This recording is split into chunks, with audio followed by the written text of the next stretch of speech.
Eu vou passar a palavra para a exposição da doutora Andréia, pela professora Andréia Medrado. Queria apenas terminar, porque o assunto está em voga agora, né? Teve a portaria 415, que saiu no Diário Oficial, dia 21 de maio, sobre a questão do aborto. Queria apenas dizer o seguinte, para aqueles que estão assim, que ficaram horrorizados, porque é motivo de ficar horrorizado com o que foi feito, né? O caminho, só existe um caminho sobre esse assunto: revogar a Lei 12.845, a Lei Cavalo de Troia, né? Então, só existe este caminho. Então, eu estou vendo aqui, o acesso está sendo muito grande pela internet, das pessoas que estão assistindo ao vivo pelo edemocracia, né, .câmara.gov.br, e muita gente está escrevendo pelo Face. Tal. Então, levantaram esse questionamento também. Puxa, o que fazer, já que vocês estão falando do aborto? Revogar esta lei. Aqui é a casa, ou seja, aqui estão os representantes do povo, o povo, pelos dados aqui mesmo apresentados, rejeita claramente essa questão do aborto. Então, nós temos que fazer as nossas vozes chegar aos ouvidos dos parlamentares para que isso, de fato, ocorra. A gente tem que fazer o povo se mexer, né? Nós temos que chegar e nos manifestarmos por e-mails, pelos telefonemas, sobre esse assunto, e não deixar passar, né? Ou seja, são crianças, né? Então, aqui é um grande engodo, é uma falsidade muito grande na Lei Cavalo de Troia, né? Então, não é o momento para a gente poder esclarecer sobre isso. Depois a gente, pela internet, pretende fazê-lo, né? Mostrar esse assunto. Mas está dado, ou seja, quem quiser saber é revogar esta lei, que saiu no Diário Oficial, essa portaria, mas essa portaria, na verdade, está tratando de uma lei que já foi sancionada. E gostaria de deixar bem claro aqui, né? Eu sou de São Paulo.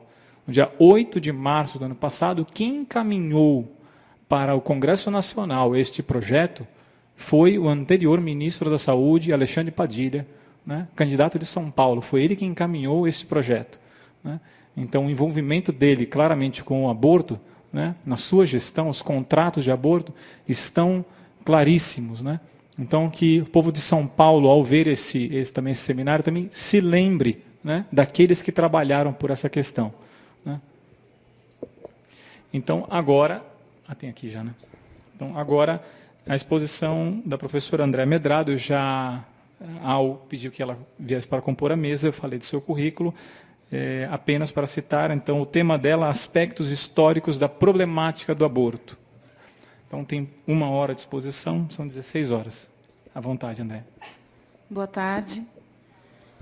Bem, para não cairmos em redundância, embora quando se fala do tema do aborto e da manipulação que os países sofrem, é impossível não falar, né, de redundância, eu quero começar já dizendo para vocês que isso nem sempre foi assim, né? Nem sempre o mundo foi dessa maneira.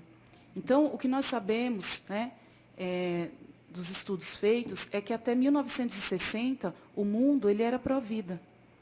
O mundo caminhava até essa data cada vez mais em direção a reconhecer o valor da vida humana.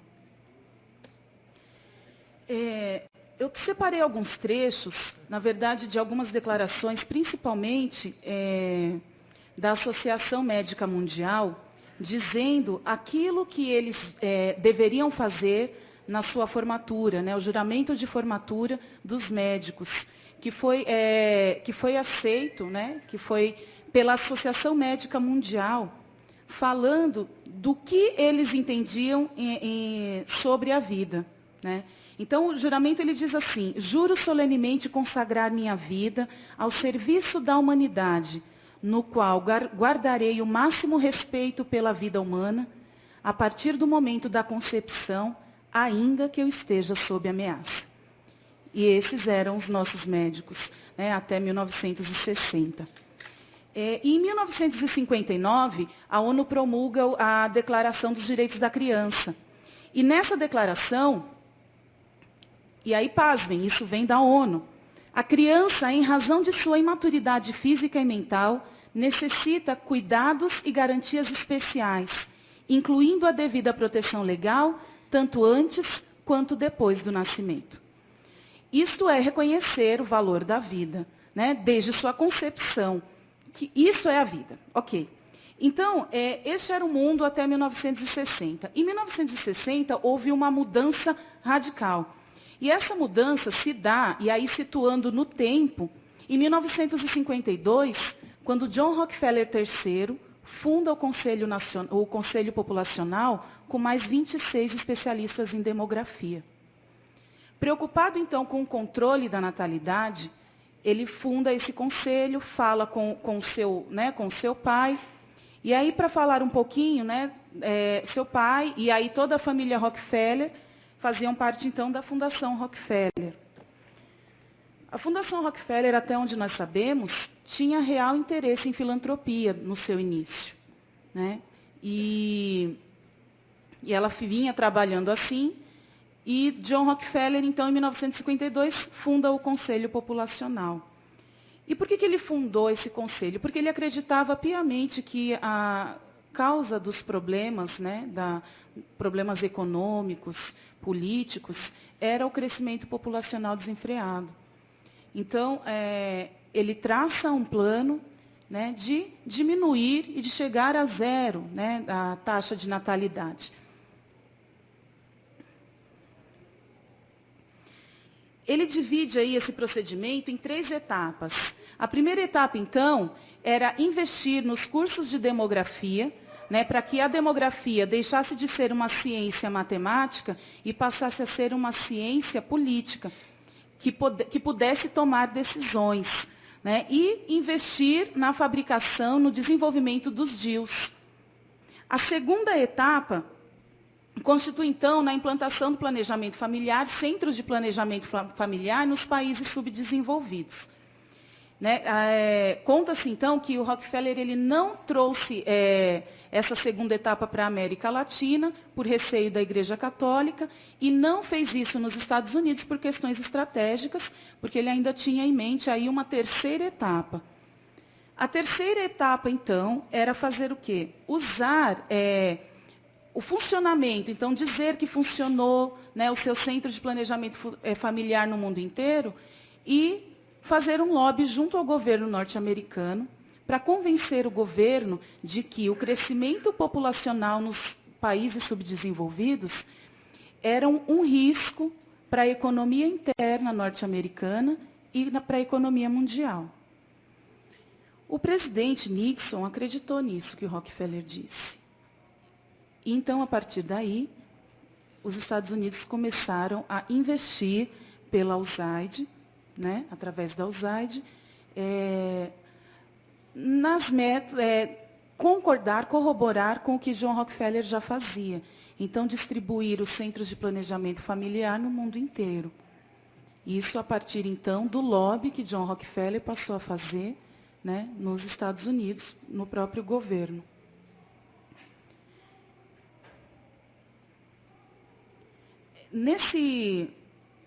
A partir desse lobby, e aí eu acho que é interessante falar para vocês, e tem disponível, vocês podem acessar, o relatório Kissinger, nasceu desse lobby feito do John Rockefeller III com o presidente dos Estados Unidos. E nesse relatório, basicamente o que dizia nele é que nenhum país conseguiu diminuir a taxa de natalidade sem legalizar o aborto. E veja que interessante. Para legalizar o aborto e diminuir a taxa de natalidade, então o John Rockefeller conseguiu o apoio, inclusive financeiro, dos Estados Unidos. E eles começaram a aplicar esse método no mundo inteiro. Num determinado momento, o John Rockefeller viu que esse método funcionou. Então, ele aplicava o DIU nas mulheres, esterilização. Tudo isso funcionava até um determinado momento, mas não era capaz de reduzir a taxa de natalidade a 0. Nesse momento, muda completamente o enfoque daquilo que John Rockefeller fazia. O que ele fazia? Procedimentos médicos. Então, era aplicar DIU, a esterilização, forçada ou não. E nesse momento surge, então, na verdade não surge, esse sociólogo, ele estava com John Rockefeller na fundação do Conselho Populacional, o Kingsley Davis, que é o que o Padre Paulo vai falar para a gente logo em seguida. E o Kingsley Davis dizia o seguinte, que esse procedimento que o John Rockefeller usava era infantil. Era infantil e não ia conseguir chegar ao objetivo que ele queria. Que aplicar DIU, que colocar DIU, quando a mulher quisesse, ela ia tirar e pronto, ia ter filho. Porque a vontade da mulher era casar, ter filhos, constituir família. A partir dessa declaração, né, foi um artigo que o Kingsley Davis escreveu para a revista Science, né, gerou um certo desconforto, porque o John Rockefeller não entendeu. Né? Se não entendeu, como assim? Né? Por que aplicar DIU não funciona? É óbvio que funciona. A taxa diminuiu. Né? Mas o Kingsley Davis, ele disse o seguinte, que você só conseguiria reduzir a taxa de natalidade mudando a estrutura social. E como é isso, né? Mudar a estrutura social? Mudar a estrutura social para controlar o comportamento das pessoas. Como se fazia isso? Como é que você muda a estrutura social? E uma das coisas que ele dizia, que ele falava, era mudar, com que a mulher não tivesse mais a motivação de ter filhos. E se ela não quisesse mais ter filhos, não ia ter ninguém que fizesse ter. Né? Então, só colocar o DIU não mudava aquilo que a mulher queria. Podia ser provisório. Para o Kingsley Davis, deveria mudar aquilo que a mulher queria. Né?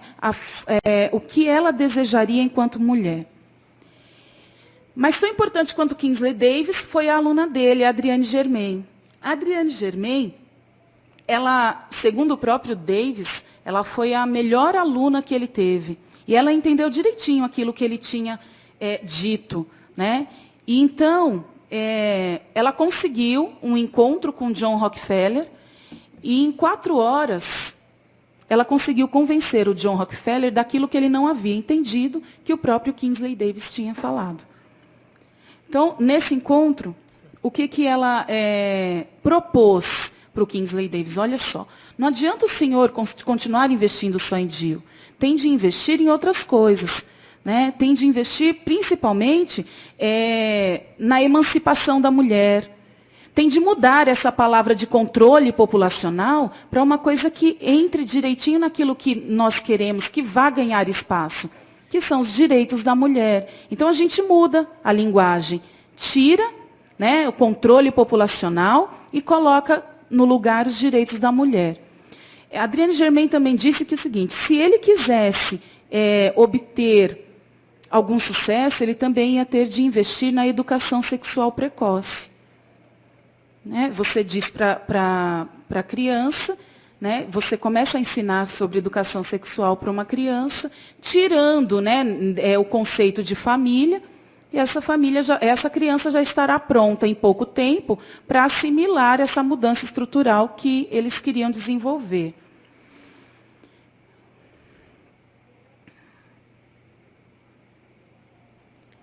Depois dessa abordagem, então, John Rockefeller entendeu, ficou encantadíssimo com a Adrienne Germain. E, a partir de então, ele que se encontrava regularmente com os chefes de Estado, passou a ter encontros com movimentos homossexuais e os movimentos feministas. Porque uma das coisas que a Adrienne Germain pediu e sugeriu a ele era que ele passasse a investir nos movimentos feministas, nos movimentos homossexuais, para quebrar a estrutura de família, para quebrar o conceito de família. Uma das coisas que a doutora Renata falou na palestra dela, numa das palestras dela, foi exatamente isso, que você alarga o conceito de família, a família passa a ser tudo, qualquer coisa, tudo é família, para que, na verdade, ela não seja nada. Então, você alarga o conceito de família para que a família perca o seu real conceito. Então, o Rockefeller começou a se encontrar com esses movimentos. Aí começa a história de investimento das fundações nesse tipo de movimento e nesse tipo de ONGs.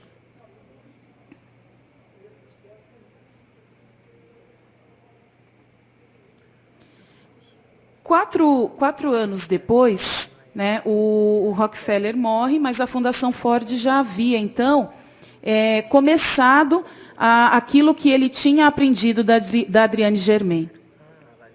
E, nesse mesmo tempo, a Adriane Germain vai trabalhar na Fundação Ford. Né? A Fundação Ford é também uma outra fundação que trabalha da mesma maneira que a Fundação Rockefeller. Em 1990, então, surge um documento, na época em que a Adriane vai trabalhar na Ford, chamado Saúde Reprodutiva, uma estratégia para os anos 90. Este documento é a prática, né, na verdade, é a teoria daquilo que Kingsley Davis falava. É uma mudança estrutural para que o comportamento das pessoas aconteça. Eu separei um trecho, que é um dos primeiros trechos do relatório de saúde, né, uma estratégia para os anos 90. A Fundação espera demonstrar que é possível estar preocupado simultaneamente com o crescimento populacional, com os direitos das mulheres e com a equidade. Isto, porém, exigirá uma nova conceitualização da saúde reprodutiva em seu contexto sociocultural. E, em seguida, demonstrar que programas fundamentados neste novo pensamento são viáveis.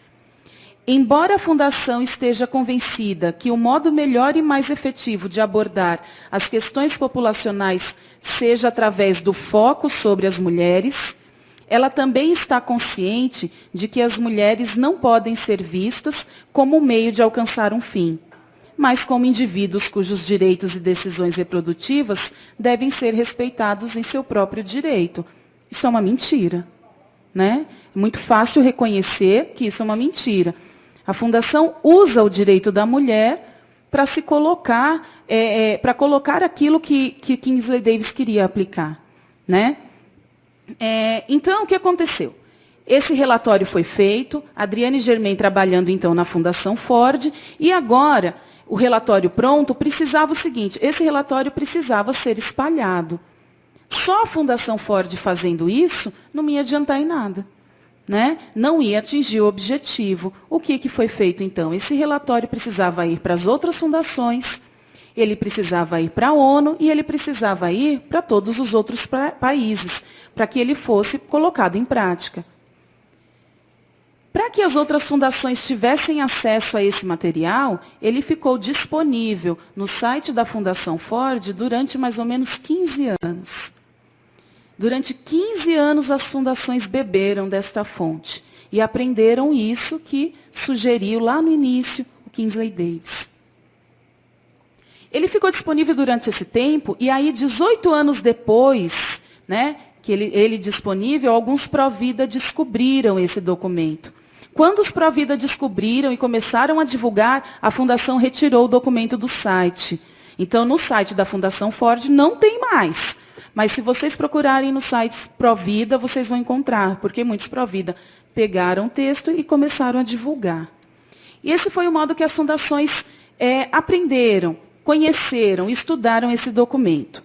Para que ele chegasse à ONU, a encarregada disso foi a própria Adriane Germain. A Adriane Germain, ela conseguiu fazer com que esse documento chegasse até a ONU, principalmente através da Conferência do Cairo, em 1994.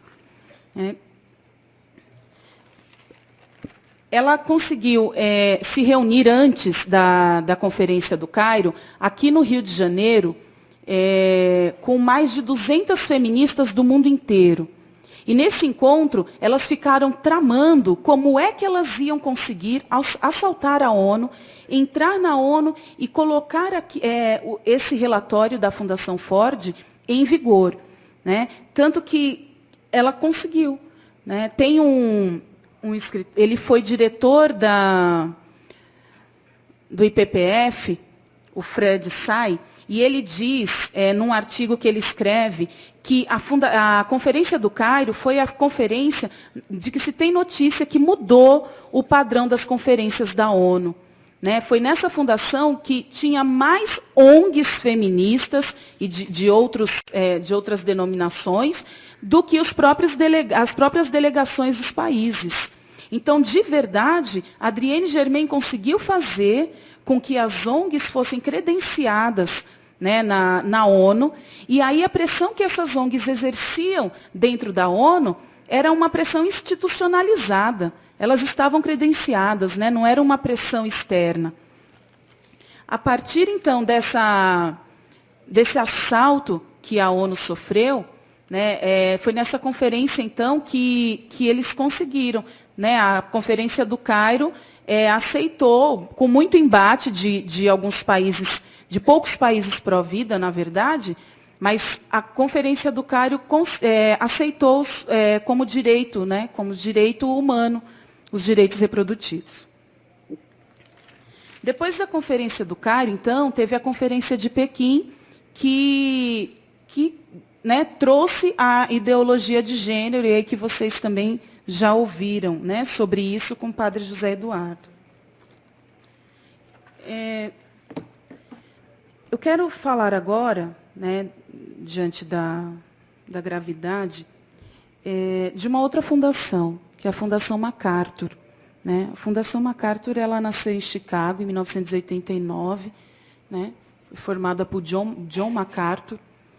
E a Fundação MacArthur foi a fundação responsável por trazer este documento da Fundação Ford para o Brasil. Eu acabei esquecendo de falar com vocês a respeito do outro ponto, né? Esse relatório de saúde reprodutiva, ele deveria ir para as fundações, para a ONU e para os outros países. Para que ele chegasse nos outros países, fundações foram encarregadas de alguns países e de trazer ou de levar para esses países esse relatório. Quem trouxe o relatório da Fundação Ford e aplicou aqui no Brasil foi a Fundação MacArthur. A Fundação MacArthur, ela financia várias ONGs, né, aqui no Brasil. ONGs abortistas, ONGs feministas, né, que é isso que ela faz. Então, qual foi o modo da Fundação MacArthur trabalhar no Brasil? Ela reuniu diversas ONGs, né, e selecionava certamente essas ONGs que correspondessem aos interesses da fundação e financiava para que, né, militasse em favor da legalização do aborto, dos direitos sexuais reprodutivos, da mesma maneira que pedia o documento da Fundação Ford. Né? Uma das grandes ações da Fundação MacArthur no Brasil é o financiamento da educação sexual precoce. A Fundação MacArthur financia grandes editoras que publicam materiais didáticos com conteúdo sexual para criança. Né? Junto com todas essas questões da fundação, uma das coisas que ela fazia também era era promover uma mudança política no Brasil, para que o aborto ele fosse cada vez mais inserido dentro, inclusive, da legislação. Né? Tem foi feito um manual, né? A Fundação MacArthur escreveu o manual, dizendo como que, falando dos procedimentos de como legalizar o aborto no Brasil, e, né, dizendo o seguinte, que o Brasil, depois de todos esses passos, já estava pronto para ter o aborto legalizado. Né? Como que ela chegou nisso? Como que ela conseguiu fazer com que os políticos, né, entendessem dessa maneira? Então, uma das coisas que ela fazia, eu falei das ONGs financiadas, e uma das ONGs trabalha exatamente para isso. Né? São ativistas que ficam lutando, que ficam dentro desta casa, inclusive, né, para mudar e para fazer lobby com os políticos, com quem quer que seja, para que esses direitos sejam revistos. Eu separei um trecho do relatório da Fundação MacArthur. O relatório está em inglês, disponível para todos, e tem um resumo do relatório também disponível em alguns sites também pró-vida. O trecho diz o seguinte: no Brasil, uma rede de mecanismos de controle social favorece o engajamento da sociedade civil nas atividades de monitoramento de políticas públicas. O Sistema Único de Saúde inclui, como elemento intrínseco, conselhos operando em todos os níveis, nacional, estadual e municipal. Mais de 100 mil pessoas participam de conselho em todo o país. A doutora Fátima de Oliveira, coordenadora da Rede Feminista Nacional de Rede Sexual e Direitos Reprodutivos, diz que a capacidade das organizações de mulheres de engajar e influenciar a agenda de milhares de conselhos de saúde em todo o país é um dos maiores desafios à nossa frente. A Rede Saúde já está implementando, com o apoio da Organização das Nações Unidas, um programa de treinamento nacional para aperfeiçoar a capacidade dos ativistas da saúde da mulher de lidar com problemas do monitoramento das políticas da saúde em todos os níveis. Então, a partir desse relatório, nós percebemos a real intenção da Fundação no Brasil, né? Diante dessa declaração de que o Brasil estava pronto para legalizar o aborto, isso em 2002, nós temos, então, um outro dado importante, que é a eleição do presidente Lula. E, a partir da presidência do Lula, ele coloca em prática no Brasil tudo aquilo que a Fundação MacArthur previa e dizia nesse relatório. O Lula assume o compromisso de legalizar o aborto como compromisso assumido com a Fundação, com a ONU, né, com os direitos da mulher. E a partir de então, todas as coisas que acontecem, né, na presidência dele levam a crer, né, levam a ver, né, o compromisso que ele tem da legalização do aborto.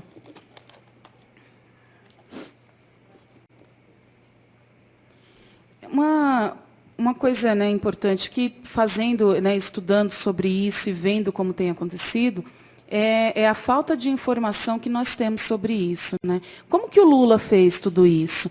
Fez debaixo do nosso nariz, né? Fez da mesma maneira que ele faria ou aprovaria qualquer lei. Né? A gente tem registros disso nos jornais de circulação pública, né? No Estado de São Paulo, né? Nos relatórios que se tem no próprio governo. Então, o Lula ele foi a chave, né, para a legalização do aborto no Brasil. Acontece que, mesmo sabendo disso, mesmo tentando essa legalização, o povo brasileiro não é a favor do aborto. Então, quando esse projeto foi levado para votação, ele perdeu nas duas votações nas quais ele esteve, né? Um por 37-0 e outro por 54-12, se eu não me engano.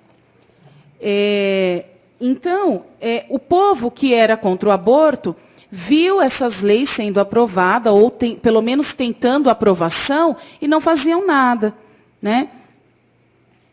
Bem, um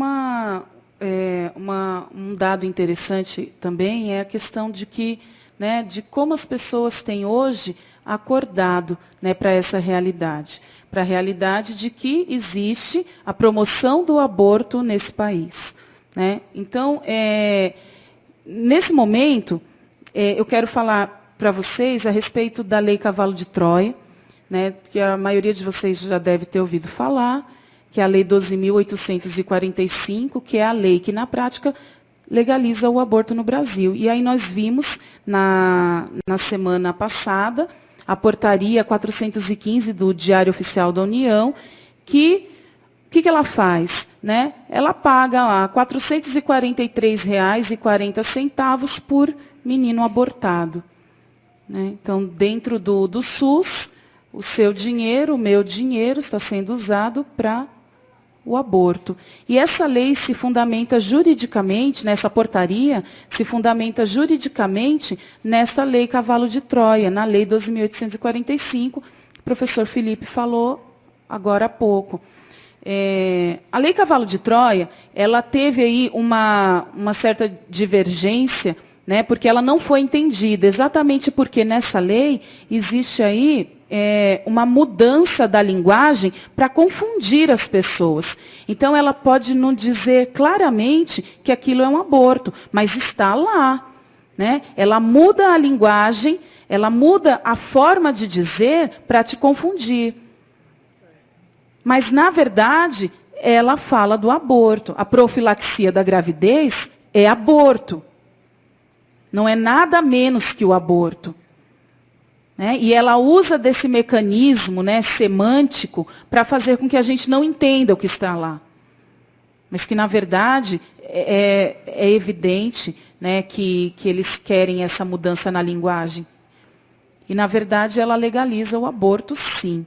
Né? Ela fala de que, né, uma das coisas dessa lei é que a mulher ela pode se queixar, né, teve uma relação sexual não consentida, ninguém sabe a natureza dessa relação, e alegando isso, ela pode abortar. Né? Isso daí altera de verdade a legislação. Então, é uma lei muito extensa, na verdade, e que seria necessário, né, um seminário inteiro só para falar dela.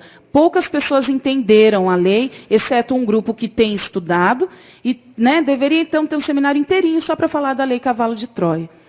Certo? Gente, tem muitas coisas, na verdade, e eu queria, né, fechar com isso.